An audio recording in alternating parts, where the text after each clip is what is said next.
Are you ready to be in the spotlight? Are you ready to share your story with the world? Well, Snails with No Shells is where you need to be. Available on all digital platforms, Facebook, and YouTube. Snails with No Shells. Leave that shell at the door.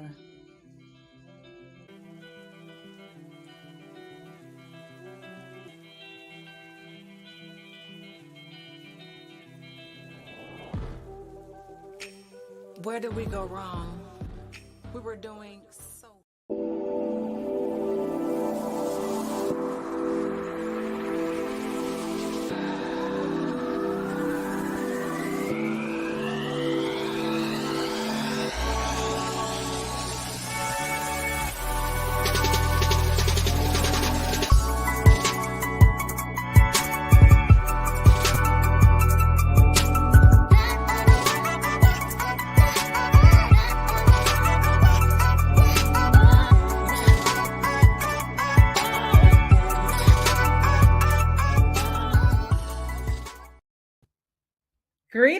Greetings, beautiful ones. I am Ms. BJ Martin, and this is Snails with No Shells. Leave that shell at the door. That's my only rule. Relax, be comfortable in your own skin. You don't need your shell all the time.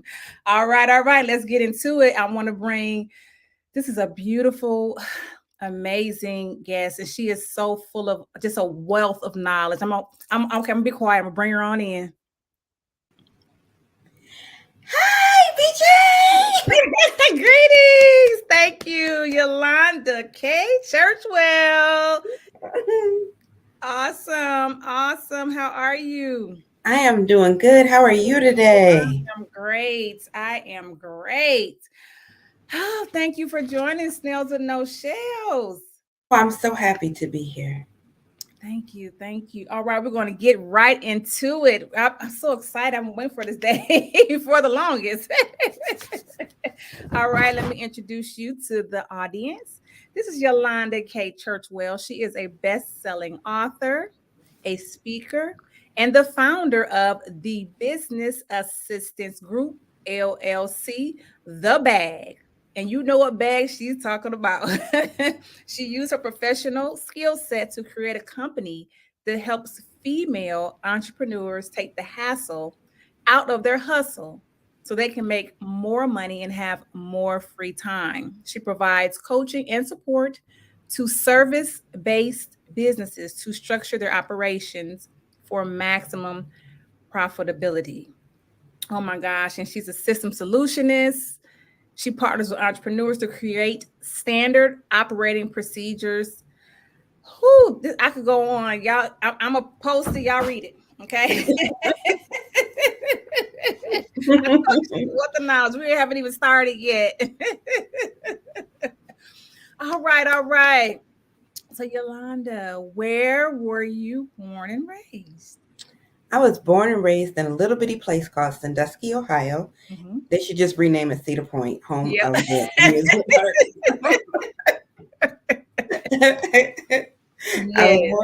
Yes. So, well, I'm from Cincinnati. So, okay. Yes, Ohio natives. I lived in Mason when back in 2005 through 2007. So I've been down there. Okay. And yes, I remember as a kid going to Cedar Point. Oh my gosh, used to have so much fun. And it's a wasted resource on me because my feet do not leave the ground. I'm the person who stands down there that holds people's stuff. I am the budgeter. I know how much money we have, where we're going to eat at. I actually created a system. Like back then, I was creating systems because we would get our season passes and it was still safe. You know, you could send your kids places. And so it would be a group of us, like 6 to 8. And so I didn't ride anything, but I would give everybody a freezer bag. And there was a ride at the front of the park called the Demon Drop. And you went up and then you came over and it came down real fast. But when it came down, it swooped. So if you had any change in your pockets, the change fell out. So I would figure out how to get one person in each one of the cars and I would give them a freezer bag. It was their job with sandwich bag. It was their job to collect the change off the floor of the car on the way up. and then seal their bag. And then everybody gave me back their bags. And I would count the money up and decide how many games we could play, where we could eat. Our parents didn't even have to give us allowance. I've been doing systems a long time. You said before it was a word for it. You was already doing it. Jesus already, it was already in me. Wow. Wow. That is amazing. Yeah. Organizer, everything, putting the money. That's what I'm talking about. Ooh, born with it. Sometimes you're just born with those gifts. Yes. So what was it like growing up in Sandusky? It was a lot of fun. It's a great place to raise kids. Everybody know everybody. I come from big family on both sides. So it was just a lot of fun. And then I left to get a career, go to school, get my career and stuff. I came back and I'm here now. My parents are getting a little bit older and it's a great place to live. It also, the cost of living is low, so I can travel and go how I want to go. And I can still be here to do those day-to-day things with my parents if I so choose. So it's a lot of fun. I love it. Okay. And just for pause for the call, that face, that makeup is beats. I'm sorry. I want to thank my makeup artist, Miss Danny Nicole, because I called her yesterday and she was like, "Yes, I can get you in." And she worked it this morning. I got to give it to her. Yes. I love it. So we're gonna put that out there right now. Yes. We acknowledge our beautiful sisters, and when they looking good, I'm gonna say something about it. Thank you. Okay, so what did you want to be when you grew up? Well, I thought I wanted to be a teacher, and my mother told me I couldn't. She said, I like luxuries, and my mother's a retired teacher. She said, "No, you like luxuries. That would have to be your side job because you like too many nice things and you wouldn't be able to get them being a teacher. Plus, you believe in spanking kids and you can't spank other people." So I said, okay then. All right. So at that point in time, I wasn't sure what I was going to do. I like computers. And so I said, okay, I'll do something with computers. And that's where it started, but it's gone a couple different ways. And you still, so you said you wanted to be a teacher. Sounds like she told me sound like you still in that lane. Yeah, but I now know I would be like a college professor. Like it'd be a little bit further up. I can't deal with them little kids. No, because I fight kids. I fight them. I'm not that one to say, "Oh, nope." I fight them. So it's no, that wasn't. I would have lost. I would have went to school, spent all that money, and then lost my job, and so it wouldn't have worked. So yeah. I feel you. I do. I honestly do. So what did you want to? What did you go to school? What did you want to school for? You said you wanted to be. I was going to school for. I went for computers, okay. But at the time, if you look at marketing and you look at the world, you know that when the economy dips, computers and marketing are the first two things that people cut out their budget. So I combined my computer degree with an accounting degree because let's face it, everybody needs somebody to count their money. If you don't have no money, you need somebody to count it and tell you what you can't afford. If you got some, you gotta need somebody to count it to help you keep it. And if you got a whole bunch of it, you need to figure out clearly, as we have learned, how not to spend it and how to make it make more money. So I combined my accounting and my computer degrees, and then I went on and got my MBA with the specialization in management information systems, and I'm a licensed CPA. Wow. And we should have known. You talking about plastic bags and money and all that. Yes. That accounting. That was come in handy. That was definitely you've been on your path. That counting. That started way early, and I didn't even know. My mother's father was 57 when she was born, and so my grandfather, by the time I got here, he was 75. And he was the little neighborhood loan shark. I didn't know then if that was a crime. I didn't know until I went to kindergarten and shared it. And my mom was like, "You can't tell people that." And I'm like, "Oh." But when the little ladies would come in to borrow $20 from him, he would look at me and he would say, "Well, how much you got to bring back?" If I could calculate the 10 cents on the dollar, then they could get their $20. But if I couldn't, then they didn't. So I learned multiplication before I learned adding and subtraction. I love it. I love it. So So you I have, take counting serious. yes. So have you ever had like a regular job like McDonald's? Yes. Okay. Oh yeah, I worked at McDonald's for 2 weeks. Um, Wait. for 2 weeks in college. Yeah. Yeah. Yeah. That's Yeah. about it. Yeah, because they had me closing, and so I wasn't getting off till 1 or 2 o'clock in the morning. And my dad called, and he's like, what are you doing?" I'm like, "I'm working at McDonald's." He's like, "What time you go in? What time you get off?" And I told him, and he was like, "And how much they paying you?" And I told him, and he said, "I didn't send you to college to work at McDonald's. I sent you to college to learn something. So I can send you that check a week. You tell them people you're not coming back." And I said, "Okay, you want me to put in my 2 weeks notice?" He said, "No. Call them and tell them you're not coming back. You're going to study tonight." So yeah, I worked at McDonald's for 2 weeks. 2 weeks. Wow, that's interesting. Not saying it's wrong for people working at McDonald's. My daddy just said that ain't what he sent me to college for. I was not to get a degree at McDonald's. Yeah. Right. I don't want to upset nobody because I love my cheeseburgers and French fries. Right. And that's interesting, to hear, like, having a supportive father like that in your corner. Because I don't, and I know we have some amazing dads out there, and we don't see that enough in the media. The dads that are in their children's lives, and dads that are still with their wives, or dads that are, if they're not with their wives, they are still active in their children's lives. So we don't see that a lot. So to hear that, you had a dad that was that had to be a different kind of experience. That may be, that I know that probably was helpful in just your, you coming into you and being who you are. You know what I'm saying? Yes, because my dad is a minister, but at the same time, he's a man and a father first. And so everything he tells us isn't quite biblical. But it works out. Everything works together for the glory of God. Right. But right. Because one of the biggest lessons that my father, it's two lessons my dad taught us early on.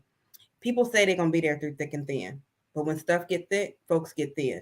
That's the one thing you can't count on. So you need to have a relationship with God, because that's the only person going to be there in the midnight hour. Even him and my mom can't be there for us in the middle of the night. You live across the country or whatever. So that's the first lesson that he taught that sticks with me from day to day. And the second is, in my junior year, I got tired and I didn't want to go back. I didn't want to go back and do my senior year of college. What school? What college did you go to? I went to Wright State in Dayton, Ohio. Okay. And so he told me, he wrote me a letter, and I still have that letter to this day. And I found it recently and I put it up. But he wrote me a letter and he said, "Why do you want to leave school? Is it to be with your friends? Because you have to realize you and your friends are on different paths. You have some friends who it seems like they're doing things that you want and working a job. That's because you chose different career paths. It's not your season for that. You have other friends that every time you come home, you have no problem finding them. I guarantee you, in 20 years, those same friends, you won't have any trouble finding. So now is where you have to decide, are you going to stay in school so you can get that season where you're able to do all the things you want to do? Or are you going to come home and continue to stay where you are and be able to be found with those same group of friends 20 years from now?" Wow. I'll never forget that. And then him and my mom sicked my godmother on me. And needless to say, not only did I finish, but I kept going and got my master's. It takes a village. Oh, I love that. I love that. Wow. Yeah. Wow. That letter that changed your life. Yeah. Wow. That is amazing. It's different. I mean, ladies and gentlemen, it's a different environment. Honestly, when you have both parents that are there, that are supportive. I have heard a 2-parent home. Doesn't mean if you come from a 1-parent home that you're any less or any better or worse off than anybody. Because I have heard of people having 2-parent homes, or neither one of the parents are really that great of parents. So yeah, and my parents are divorced. They've been divorced since I was 12, but they have co-parenting. They need to teach a class on it. They have co-parenting down They co-parent, they co-grandparent. We do whatever we have to do for our immediate family. There's never I can't call. Never. If something happens to my mom, ever since then, if my mom goes to the hospital, doctor, I call my dad and I'm like, Dad. He's like, Johnny on the spot. My dad going through something, I call my mom. They are friends and they are parents first. Yes. I love that it's possible. We can do this. We can have different, I call it extended families, and still be one family. It's possible. And now you're telling me, because I know it. I haven't seen it, I hadn't seen it. No, I'm telling you right now, like literally at this age, my sister and I are 46 and 42, and we had something as a family we just went through last July. Me, my mom, and my dad anteed up, went to my sister's. We was there for 3 weeks. We did what we needed to do as a family, and then we came back home. I love it. Yeah. I love it. I knew it. I knew in my heart, I'm like, this has to exist. This has to be real. This, and especially with us, with our people, our community, that it is possible for us to do the same thing. And I would be remiss if I didn't say my father is remarried. And his wife said, I understand. Do what y'all got to do. Right. And it is what it is. Everybody got to be grown. That's right. That's right.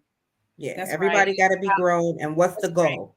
Right. And it's all about what's best for the kids. Yeah. And that's the thing. A lot of times, I guess the issues come with the parents. They're still immature, want to keep secrets, want to do all that silly stuff. But and I love it. I love to hear it because I know this exists, and you are telling me today that we can do this. We can. We as a people, yes, we can. Yes, we can. It's just a decision. It's a mindset. I love that. Yeah. It's a mindset. All this is a mindset. Now let's get into this mindset. The bag. You've been the bag since a baby.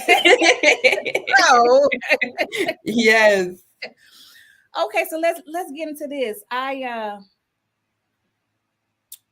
did want to ask you a question because I didn't know about the best-selling author. You hadn't said anything to me about the book that you had. Yes, I'm part of an anthology with Pastor Paulette Harper. If you're considering doing an anthology, she is the best person to do it with because not only do you get to be a part of the book, but she coaches you, and the visibility that you get as a result of it. Like the book came out last November. I'm still doing some follow-up interviews. I'm still working on some things that came as a result of that anthology. And so, Pastor Paulette Harper, she's awesome.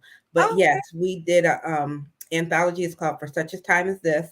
It's based out of the book of Esther in the Bible, in that, Esther had to make a decision. You've gone through all these things in your life and they've brought you to this point. What are you going to do at this point? And so I just felt like that resonated within me.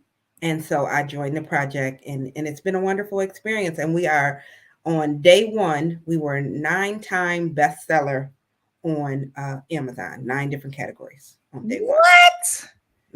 Oh my goodness. And I don't know what, I just know on day one, that's what the numbers were. Yes. Wow. That is awesome. But when I say, we talk about anthologies on Snails with No Shells all the time. And I'm like, if you get the opportunity to be a part of one, go for it. Go for it. You don't have to be the best writer or have to even really know how to write, because like you said, Pastor Paulette, thank you. She's been on the show already. I interviewed her already. Okay. Amazing.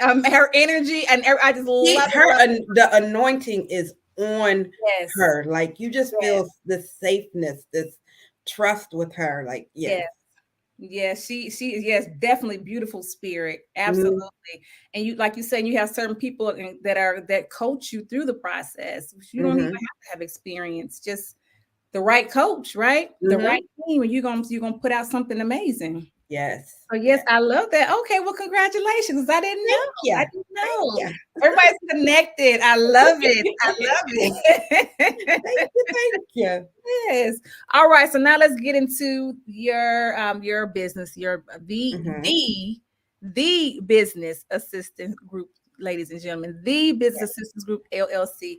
The bag. Okay, so how did you get started with that? Oh my gosh. So it's so crazy because I actually was looking for something to do. I've always been somebody who I'm a serial entrepreneur. Okay. But I felt like in the past, whatever I had done, I kind of got tired of. And so I was praying for my purpose. God, why did you put me here? What is it that you want me to do? And so I thought it was being a virtual assistant. I'm not going to tell you no story. I thought I was going to be a virtual assistant and dabble in consulting. And so I had a name, had registered with the state, had been through the coaching program, everything, but I didn't like it. I Mm. didn't like it. Mm-hmm. People was coming and I'd be like, oh, I'm full. I wasn't full. I just didn't like it. Mm-hmm. And so I said, okay, something don't feel right. So I went to sleep and I'm praying on it.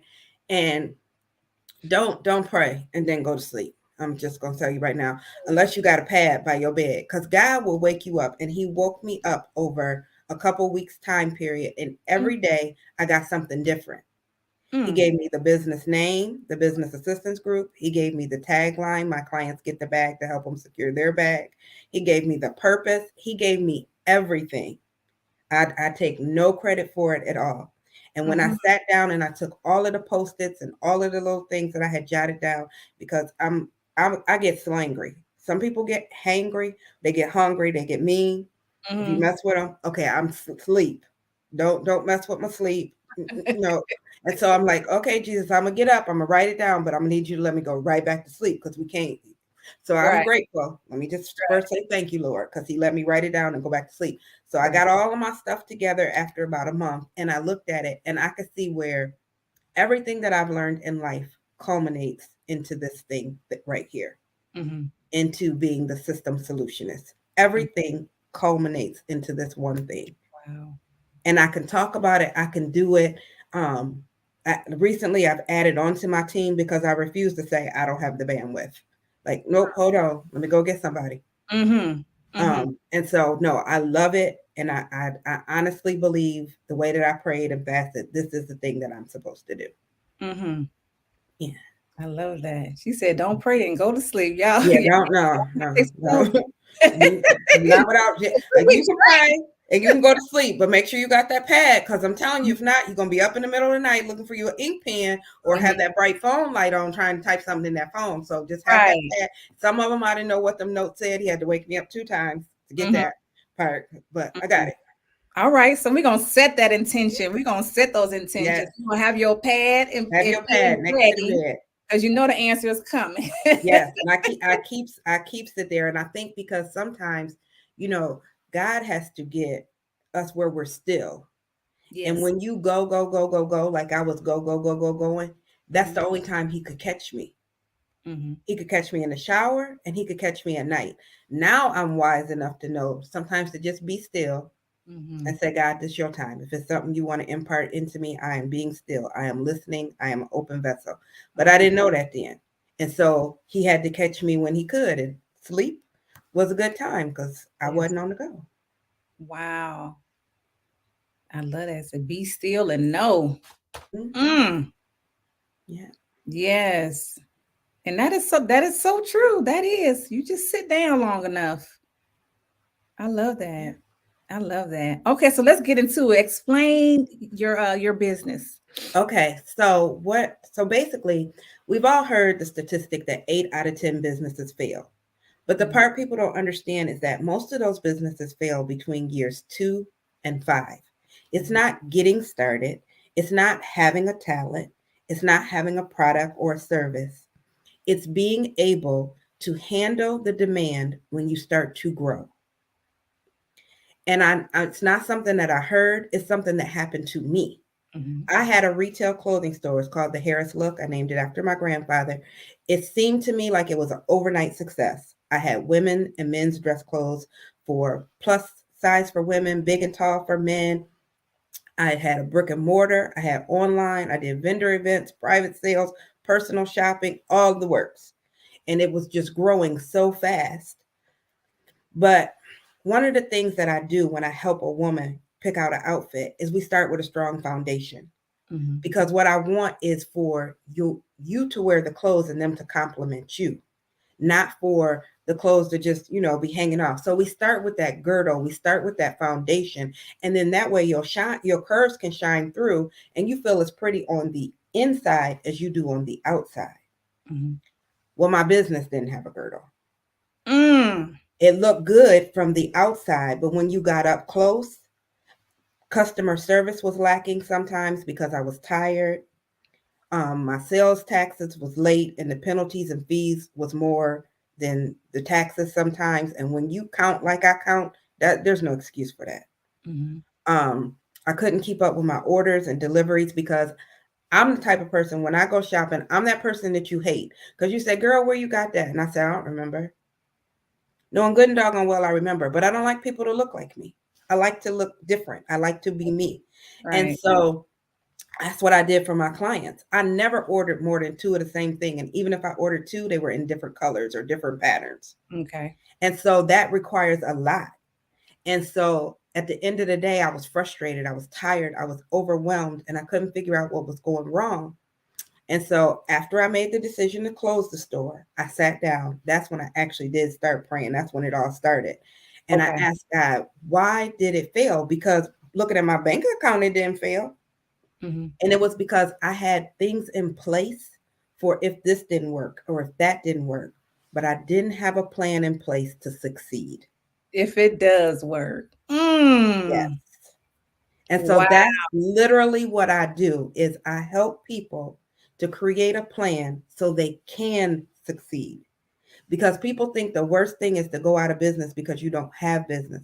No, the worst thing to go out of business because you can't support the business you have. Mm-hmm. And I know it because I lived it. And so as I was praying on it and looking at the situation, and that's when I'm like, okay, wait a minute. That's what I do.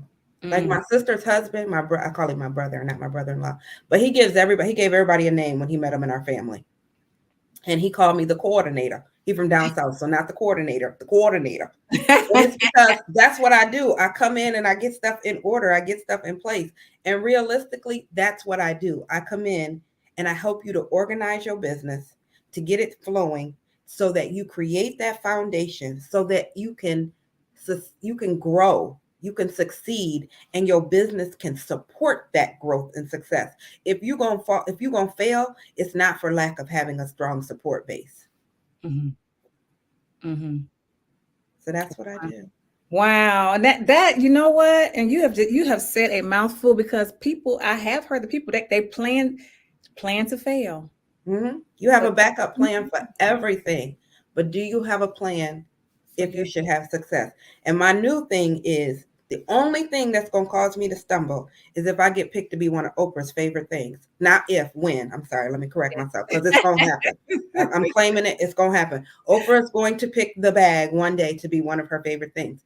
And I say that's the only thing, because whether it was a mom and pop popcorn shop or Ford Motor Company, when Oprah picked you, her following is such that you can't meet the demand. That's the only thing I want to cause me to stumble and be like, okay, I got to go over here and regroup. It's because Oprah picked. But other than that, no, I'm cool. I'm ready. Let's go. What we doing? I love it. I love it, love it, love it. Wow, that's amazing. That is, because you hear about businesses failing, and now I'm thinking about it, like it might have had something that could have been just like you said. They may have been doing well, but they didn't have a plan for the success. Yeah, the growth. Because especially a lot of us are solopreneurs, so that means you're doing everything. Yes, and you don't have the time nor sometimes the resources to build a team. But there's ways that you can do what you need to do.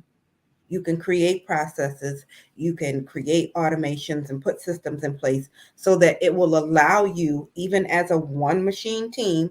But I'm telling you, once you put those systems and processes in place, the team will come. Okay, if you build it, it will come. Okay. Because what happens is when you put that stuff in place, it's a springboard for your business to grow.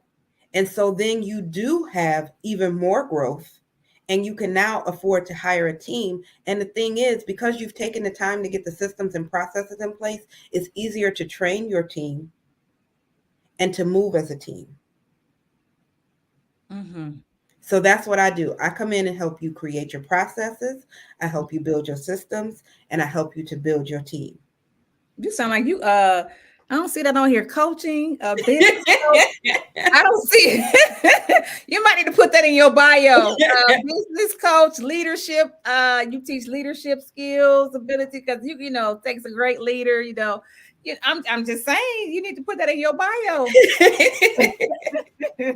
You know, I don't think you have to, I personally, this is my belief, don't think that you have to have, you know, certifications all the time for certain things. When you got it, you got it, you know, and if you, and especially when you have the experience in it, I think if you know what you're doing, hey. But think about it, BJ. Nobody has certifications in the Bible. What? See, this is what happens, and you have to go to Luke. I think it's Luke chapter 9. Mm-hmm. It says that he called the disciples to him. Mm-hmm. So when they came, then he gave them what they needed to do. He called them to him because he was going to send them out to heal the people. Once they came, then he gave them power and authority. See, God will call you to him. When he puts a desire in your heart, he will call you to him. When you accept that calling, then and only then will he give you what you need to do the job. He's not just going to be out here handing out stuff when you're not willing to do the work. Mm-hmm. Mm-hmm. Okay, so once you tell him, yes, I'm willing, then he's going to give you the qualifications that you need in order to do it. And my thing is, so many people say, and I hate this, I'm waiting on Jesus. I'm praying. It's a push. Pray until something happens. It also say faith without works is dead. Yes. Yes. And so while you push, pray until something happens, I need you to work what you know. Press. Mm-hmm. Work what you know, because the God that I serve, he specializes in a multiplication factor. So when you're doing the little bit that you know how to do, he sprinkles that multiplication factor and it grows. Mm-hmm. But you don't have to be an accountant to know that any number times 0 is 0. So he can't sprinkle that something on something and ain't nothing there and expect something to happen. Right. So yep, minister needs to go in. That's that PK. That's that preacher kid. That PK, right? And I just had a guest on my show recently. There was a PK, and I was saying how PKs. I know a few. Some of them went way to the left. You know, some of them went way to the right, and some of them were just kind of like right. You know, just good kids. We were talking about that. So yeah, wow. My thing. This I tell people all the time. You know, people think because your father is a minister that you're either going to be all good or all bad. Mm-hmm. My daddy made a choice to walk with Jesus. I still got to figure it out on my own. Mm-hmm. And I love to tell people when they say, well, are you sure? Listen, no, I'm not sure I should be doing this. But you know what? I want to keep my dad in business. You know, I'm not going to count on the world to give him something to pray for. I'm going to always make sure that I give him something to pray for. So sometimes I'm going to do some things I have no business. But I'm keeping him in business. He got something to pray about. That's right.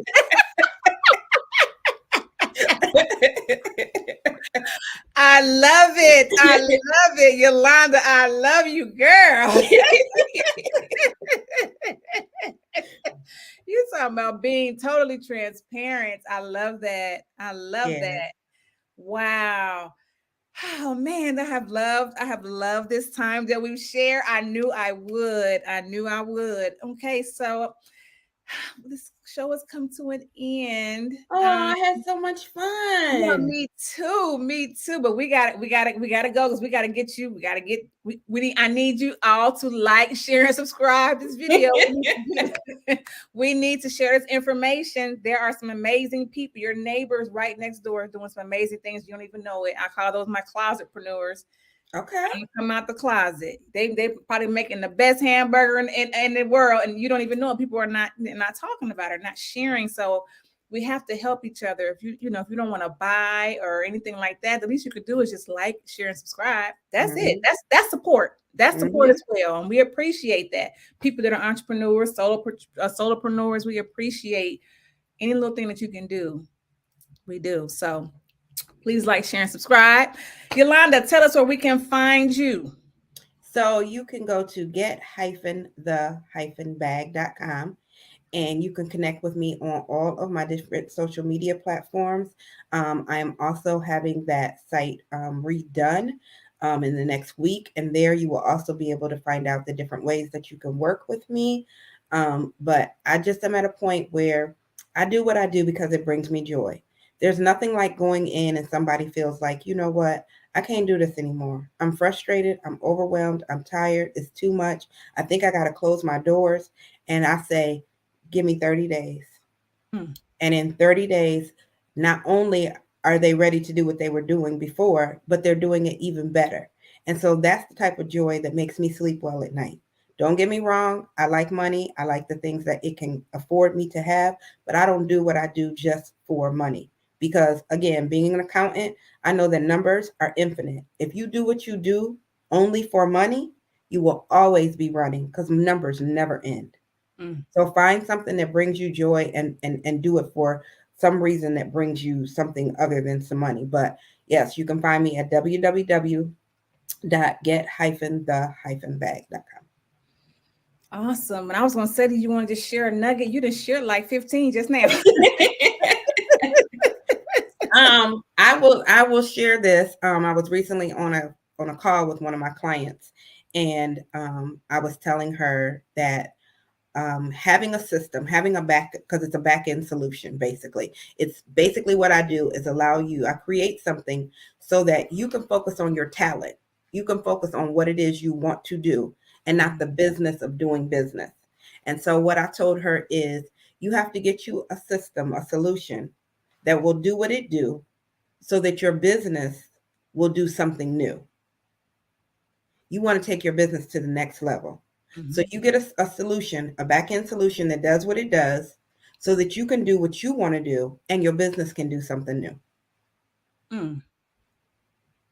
I love that. And that is so necessary. Everybody, y'all need to reach out to Yolanda because I know there are so many creatives out here who just that's all they want to do is create. And a lot of times, and that's their lane. That other stuff, the numbers and all that might not be their strength. And that can be, that's so important because the numbers and all the other stuff is important, but you are so necessary to so many creatives. So all of my creatives out there, yes, please just reach out to Yolanda K Churchwell because we are on audio too. So okay. Yes, and we are on all digital platforms on audio, Apple Podcasts, Spotify. We're everywhere. So you can, if you just want to just ride and listen, we are there. Subscribe to my YouTube channel. It's Ms. BJ Martin. You'll see this show as well, Snails with No Shells. I'm on Facebook as well, BJ Martin. So I'm on Instagram too, MS_BJ Martin. I'm everywhere. You can DM me. If you forget Yolanda's information, you can hit me up. I'll be glad to share because we need her. Mm-hmm. And I want to say before I leave, the last nugget I want to drop is that the beautiful commercial, if you're watching this, the beautiful commercial that you saw beforehand, Miss BJ did that for me. She and I happen to both be contributing writers to Own It magazine. Thank you, and yes, girl, we writing and working. We working and writing. And she created that commercial for me, and I so appreciate it. And so if you have a need for something like that, please reach out to her as well. Thank you so much. Thank you. I am full of gratitude and always honored. And thank you to the Own It platform. Yes. Love you, Marissa. All right. Well, thank you again for tuning in. Thank you so much for being my guest, Yolanda. Thank you for having me. Yes, yes. And before we go, I would like to say, remember, just like the sun, you are necessary. All right now.